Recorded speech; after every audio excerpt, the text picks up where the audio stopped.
title of my talk is An SEO's Foray into Paid Media. But it could also be called How I Spent $18,000 in 18 Days and Had No Measurable ROI at the end. Woo! Pretty scary, right? That was my first PPC campaign, just money flying everywhere. I was a wee lad at the time. It was 2012, really long time ago. And I graduated from an AdWords course online. It was official from Google, and I have never seen it again, which makes me think that they retired it after my whole debacle. What was our little campaign? $3,000 over 30 days. 100. Oh, here we go. And I'm back. So I'll get to hold 2 mics. Okay, perfect. Yeah, $100 a day, and the revenue forecast was undefined. We didn't know what we were going to do, but we just knew we were going to spend money and hopefully get some return. So my fatal flaw was I trusted Google. No, I'm not a Google hater like some people are out there, but I didn't understand some of what I was doing. Maybe set my budget to $1,000 a day because Google said I could only spend 60, and I wanted to make sure I got every click, right? Not a good idea. Next, like I just said, I set my daily budget too high. Maybe I should take that. Here, is this good? We good? Okay. So, set my budget too high. And then, hello. That's cool. Now I know why comedians do what they do. Hello. Yeah, and then I didn't implement anything to measure the results. And I'm sure, I do have to say this one caveat. I'm an SEO. Never take PPC advice from an SEO. Just putting that out there. But hopefully you can glean something from my past experience. So after 18 days, I decided to log into AdWords, and what do you know? I had an $18,000 balance on my account. That was scary, and thank God it was not my credit card. But I still had someone to answer to, and thankfully at the end of all that, it all got taken care of. But I was getting married like 4 months later, and I needed that money to pay for my wedding. So I'm envisioning us getting married now in like a convenience store serving beef jerky to people instead of like roast beef, chicken, and Chardonnay. It was gonna be really bad. The number one rule that I broke, and this is the number one rule in PPC, is set it, but don't forget it. With PPC, there's no autopilot. There's no, I launched my campaign, I'm gonna go look at it 6 months from now. Not the way to do it. Now, I need some audience participation. Of course, this is an after lunch session, so I don't want anyone to go to sleep on me. If you do, no worries, I can't see you anyway, so it doesn't matter. But when I say set it but don't, I need to hear you say forget it. So set it but don't forget it. All right. So this is how to set up a PPC campaign and not make the same mistakes that I did. If you don't know where to jump in, that's where I was after this initial fiasco. I wanted to get experience with PPC, and I just didn't know where to start. Well, the easiest thing to do is start with your brand name. With a campaign that I'll talk about in a little while, our brand name was one word. It was 3 letters, and there wasn't a whole lot to it, and there was search volume around it, a couple thousand searches per month. So this is where you can start. Another place to maybe find some of those brand keywords is SEMrush. Some of you were here last year. I love SEMrush to death, one of my favorite tools. And what SEMrush tells you when you punch in your domain name, you can see how many positions you rank for organically. It also has some ad stuff in there, but it's not as good as some of the other tools, so you can ignore that. But for instance, I work at TXU, our domain's txu.com, and you can see we rank for almost 20,000 keywords. The client that I'm going to talk about in a little while ranked for maybe 3,000 keywords, and a lot of those had the brand name in it. So that's where I started. I can type in my brand keyword in the keyword field there, click apply, export, and I get a full list of all the brand keywords that people are actually searching on Google for my brand. then I can take them and launch my brand campaign. Now, I'm not gonna spend a lot of time on the logistics of setting up a campaign and all that. There are much more intelligent people who can speak to that than I can. But the key here, and Nike made it famous, right? Just do it. You can guess what the F is. It's big in our industry. So JFDI, hashtag JFDI. Now, when before launching your campaign, you kind of need to have 4 different hats on. And I know a lot of us here do all the work. Maybe some of us split some of the work, but we need to wear 4 different hats. The first is the manager. The manager who kind of keeps everything in order, keeps everything going, maybe reminds people to go look at the campaign and set it, not forget it. Then you have the copywriter who's gonna write the ads. After that, the analyst, the person who is gonna tell us, is our campaign doing well? Is it doing poorly? What is the data showing us? And then the salesperson, because whether we have internal clients that we're pitching this concept to, or external clients, if we work at an agency, we're gonna have to sell them on giving us the money to launch the campaign. So you've also gotta be a salesperson and all that. Now when you get into AdWords, let's assume you know how to set it up. It's pretty straightforward because Google wants to make lots of money off of this, right? So you click the red campaign button, you click search network only. I clicked another button that put our ads on all these different websites, and we got lots of clicks, which cost a lot of money with no measurable return. So do search network only, and it'll only show up in Google search results. This is where you put your keywords in, that big box down at the bottom, and you can fill that up with what? All the keywords that you got from SEMrush. Fill it up. So you can name your ad group at the top, set your bid low, because these are brand keywords, and often they're gonna, the bid price is gonna be pretty low for them. And then you can add your keywords in at the bottom. This is what the ad interface looks like. You get kind of a URL, 2 headlines and a description. The headlines are 35 characters each, which is pretty new. The description's 90 characters. If I got this wrong, probably the PPC people are gonna take me out afterward and shoot me, but that's as far as I remember. Anyway, write some ads, and Google lets you know when you hit the character limit and all that. And then when we launch, set it but don't forget. Exactly. This is where SEO and PPC come together in the AdWords paid and organic report. So once you've been running this brand campaign for a month, or 6 weeks, or 2 months, depending on what your spend is and what your traffic volume is, you click on the Dimensions tab, you can see that up to the right. Click View, where it says View Day. It'll have a drop down, and you click Paid and Organic.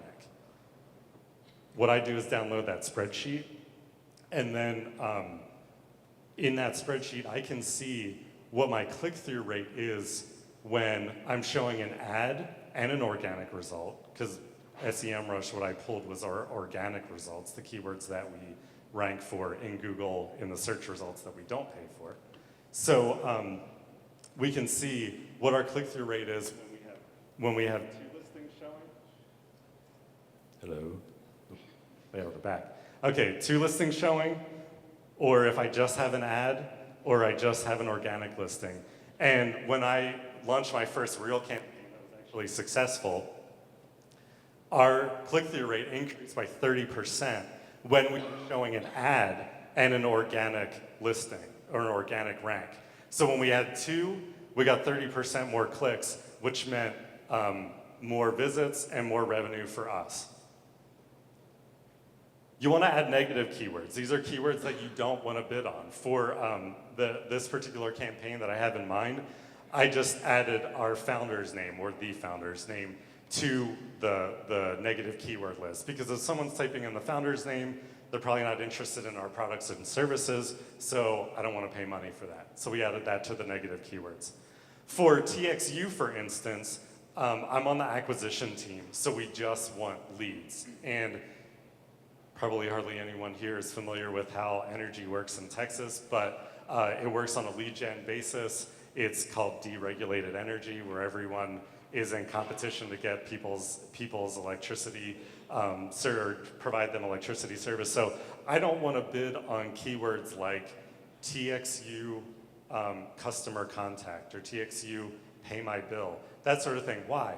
Because they're not gonna really, they're already making me money, right? And I'm into acquisition and lead gen. So I add those keywords that I may even rank for to my negative keyword list so that I don't bid on keywords that aren't gonna make me any money. And then set it, but don't forget. All right. So what do we look at once our campaign has been running and we maybe have maxed out what we can learn from the paid and organic report? We want to find what keywords are high cost, what keywords are underperforming. Oh, and sorry, forgot to mention this. Within AdWords, and there are tons of instructions on this, Google has great support for it. Within AdWords, you need to link your Google Search Console, used to be called Google Webmaster Tools. You need to link your Google Search Console and your Google Analytics account to AdWords, and that way they can pass data one to another. So as you're analyzing the results, you want to find the keywords that are costing you the most with little conversion. Maybe add those keywords to your negative keyword list, or figure out some other solution, like maybe a better ad for that particular keyword. And then the underperforming ads as well. What's the CTR? What's the click-through rate on all of my ads? And then find the ads that have a lower average CTR and start to change them. Start to put in some new copy and see if we can get a higher click-through rate. Something that I've gotten into as well the past couple of years is paid social. So when we think of a digital marketing ecosystem or a content marketing ecosystem, it comprises a very, very limited amount of items, but in those items can be used in a lot of different versatile ways. So we have our content piece, right? One client that I worked with, they have millions and millions of B2C customers. They're a very popular app that's out there, but they rely on their B2B partners to drive a lot of that engagement on their app. Well, they've never done anything to their B2B partners before. They've never tried to proactively get new ones. They've just kind of come to them. It's Cinderella's story, but so they wanted to create content pieces, ebooks, white papers that would speak to their B2B partners and potential partners as they wanted to grow and get more. So what do we have when we create an ebook? Well, we want to be able to slice it up into social media posts, whether we're posting on Facebook or Twitter or some of the other platforms out there. Be able to take that 3,000 word ebook and turn it into small bite-sized chunks that will go out on social media. And really with one content piece, you could potentially fill up a lot of your, on the B2B side, a lot of what you need to do in social for a pretty long period. Then we have SEO, right? And when we think of SEO, we think of what backlinks can I get? Truncating something that's probably very complex. But when we think of SEO, we think in terms of who's going to talk about me, who's going to link to my content piece, and what keywords am I going to rank for? Now, not every content piece is going to rank for keywords, and not every content piece is going to get links, but it should be doing one or the two, and ideally it'll do both. So that's SEO. And then in paid media, we have our ads out there. We're advertising not just on AdWords, if it makes sense. We're advertising on Facebook. We're advertising on Instagram. We're advertising on Pinterest or LinkedIn, if it's B2B. Woo! All right. Pinterest. Yes, exactly. Scared the Jesus out of me. But the next step that we need to do in terms of advertising is remarketing. And it's imperative that we remarket today. And remarketing, of course, is when you were on Zappos and you looked at that awesome pair of shoes, and then those shoes follow you everywhere. That's remarketing, and we as marketers think it's spooky because we're skeptics by nature, but the average person out there loves it and they buy from it. So that's why we want to do that. But within remarketing, especially on smaller budgets, remarketing on Facebook is actually very cost effective. And instead of getting one shot at that person who came to our landing page and then bounced, didn't convert, we now get as many opportunities as we can if they're a Facebook user or they're trafficking another social network that we were going to advertise on. But I would say if you're going to start somewhere, start with Facebook, because it's inexpensive and, like I said, extremely effective. So my first PPC success story. Thankfully, I have one, right? Or else I wouldn't be up here. So the bad guys were conquesting us. They were advertising on our brand keywords. When people were typing in our brand and our service, they were showing above us. Now, this is a screen cap that you're never going to see again. This is the only time you're going to see it. I typed in the word MailChimp about a year ago, and Constant Contact was conquesting MailChimp. Now, I wrote MailChimp about this. I never heard back. I don't know why, but when you type in MailChimp now, there are no ads there. So I think they probably didn't listen to me. But Constant Contact was conquesting MailChimp on a search, on a keyword that gets 450,000 searches per month. I can't imagine the clicks that they got from those ads, or from that ad. So when I was setting up my PPC campaign for my client, this branded PPC campaign, Google told me that no matter how much I would spend on the search network, I would only get 5 to 10 clicks per day. I was like, that's not a whole lot, but hey, we should give it a shot. We've never done it before. Maybe these people would convert at 100%. They wouldn't, of course, but maybe they would. Well, we got 35 clicks per day when we actually launched the campaign. And instead of getting a couple dozen leads, we got like hundreds of leads. And that was all from forecasts that Google said wouldn't really produce anything. So if I just purely looked at the numbers that Google was forecasting for my campaign, I might not have launched my campaign, but what did I learn? Don't trust Google when they tell you what your forecast is or what your potential gains are. So I learned my lesson after a few baby steps, and I learned to set it but don't forget it. Exactly. You've been wonderful. Thank you so much.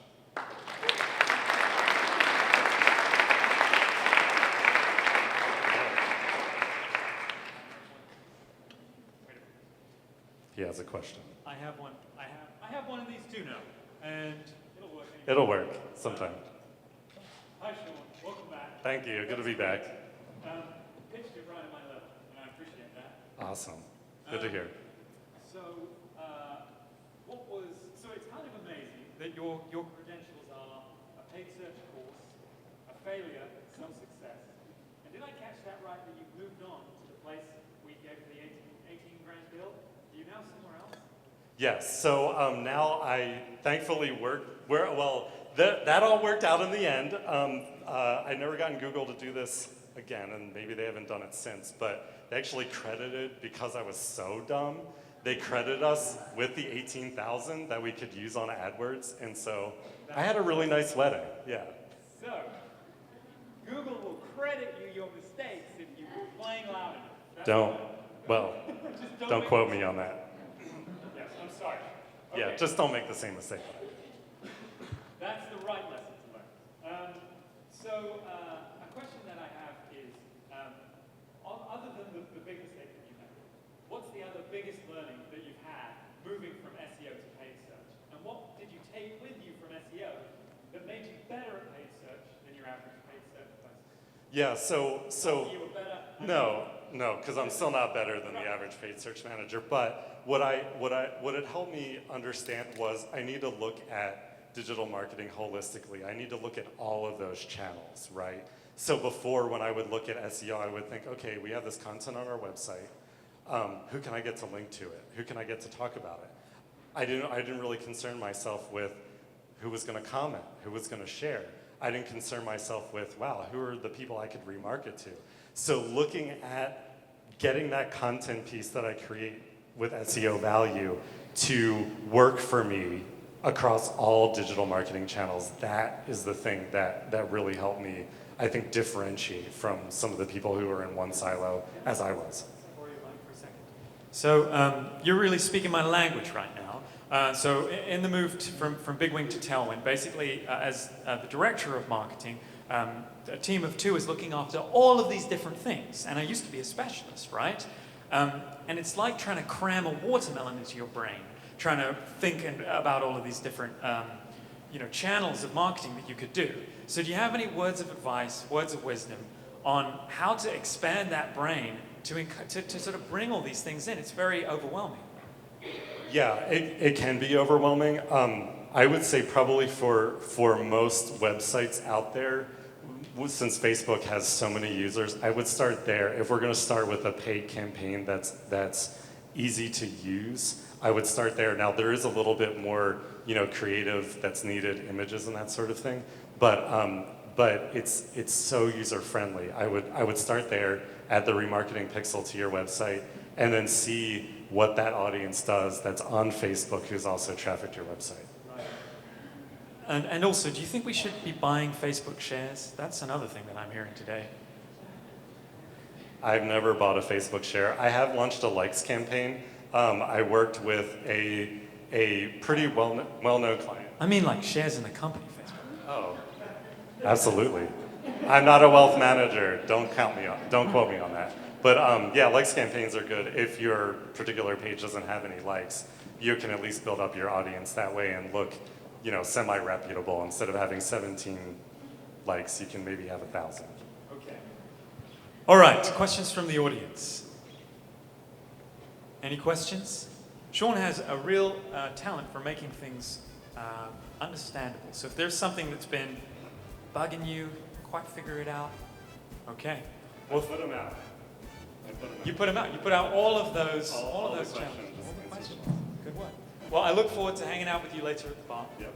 Shawn, thank you very much.